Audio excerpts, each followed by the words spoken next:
Mwandishi wa habari, kama masuala yenu mliouliza kutokana na hoja ambazo au malalamiko kutoka kwa wagombea ambao mmetajia kwa jimbo la Pangawe.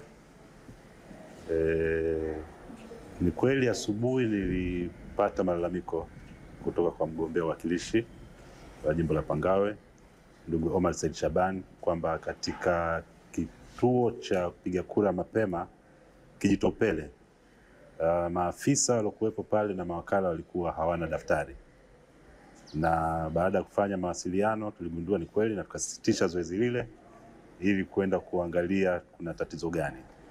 Na baada ya kufika, kwa kweli daftari lilikuwa lipo, lakini watendaji wetu nadhani walikuwa hawajacheck kwenye maboksi vizuri, na vituo vyote mawakala na watendaji wakapewa daftari lile na zoezi likaendelea. Lakini tatizo kama hilo lilikuwepo vile vile katika kituo cha Welezo ambapo tulikwenda tukashughulikia. Na tulivyokwenda katika vituo hivyo, of course nilikutana na mgombea Omar Said Shaban, akaeleza malalamiko yake hayo na yote ambayo alikuwepo pale, tukaangalia tukaweka sawa kabla tujaondoka.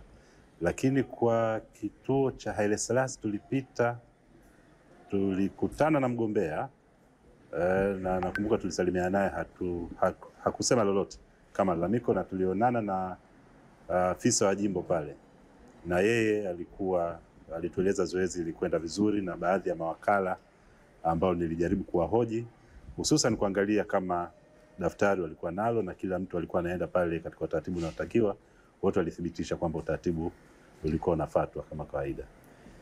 Swala la walokuwa wanajitokeza kwamba kuna wanajeshi katika jimbo la Pangawe wakati pale hakuna kambi. Sheria hairuhusu kuandikisha au kwenye kambi kuwa na vituo vya kupiga kura. Kama kuna wanajeshi sehemu yote, wale vile vile ni wananchi na wanakuwa wameandikishwa katika maeneo yale.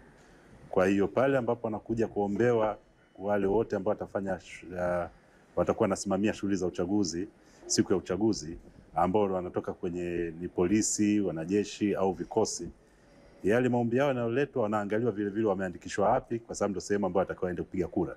Kwa hiyo popote pale ambapo kuna vikosi, kuna wanajeshi, ni wale ni wananchi ambao ndio maeneo yao ambao waliandikishwa na ndio wameenda kupiga kura.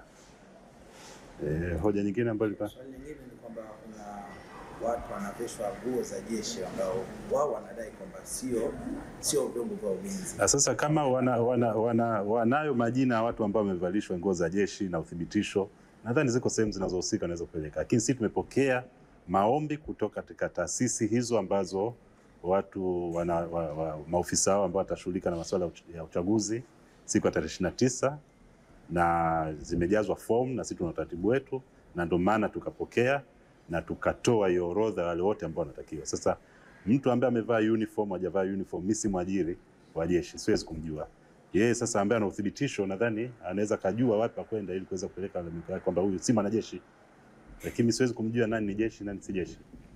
Mimi ni wote wale ambao tumeletewa na wote ambao tunapitisha kwa tunapiga kura mapema. Na tuma mwisho umeitoa kwa watendaji wetu, wamesema baadhi yao wanakuja na kadi zao wanaita yote ya kuandikishwa wanaingia na kupiga kura, jambo ambalo wamedai kama ni mchezo ambao unafanyika pale pale. Hilo tumelipata vile vile. Utaratibu ambao tulikuwa tumeuweka kwenye uchaguzi huu ni tumetoa bibu hizo kama ambazo nyinyi mmevaa, lakini kwa watendaji wa tume zipo na t-shirt. Kwa hiyo anakuwa anavaa t-shirt pamoja na ile bibu ili kumtambua. Mheshimiwa Omar alileta hiyo concern na tumekaa tumeijadili, tumeona basi kwa kuwa inaleta kidogo sitofahamu, na in fact si peke yake, hata katika baadhi ya vituo askari ambao walikuwepo katika masuala yanayoshughulikia masuala ya ulinzi walisema ni ngumu sana kuweza kumtambua kama kweli huyu ni mtendaji wa tume au la kwa kuvaa tu ile. Kwa hiyo hilo tumelichukua tunalifanyia kazi ili kuhakikisha kwamba kesho watendaji wetu wote watakuwa na vitambulisho. Licha kwamba watakuwa nayo lakini watakuwa na vitambulisho. Kuna swali pia la wino kwamba inaonekana hauna tofauti na kwamba kuweka kuzamisha kidogo, lakini mtu anaweka kidogo hivi alafu kwamba aje kwa ajili ya kupiga tena kura. Unajua wanasiasa wakati wote wanakuwa suspicious. Wakati wote wanakuwa suspicious, lakini wino sisi siku hizi si wa kuchovya. Umekaa ni wino maalum, ni kama mark pen. Unatakiwa tu nani kidogo tu hapo.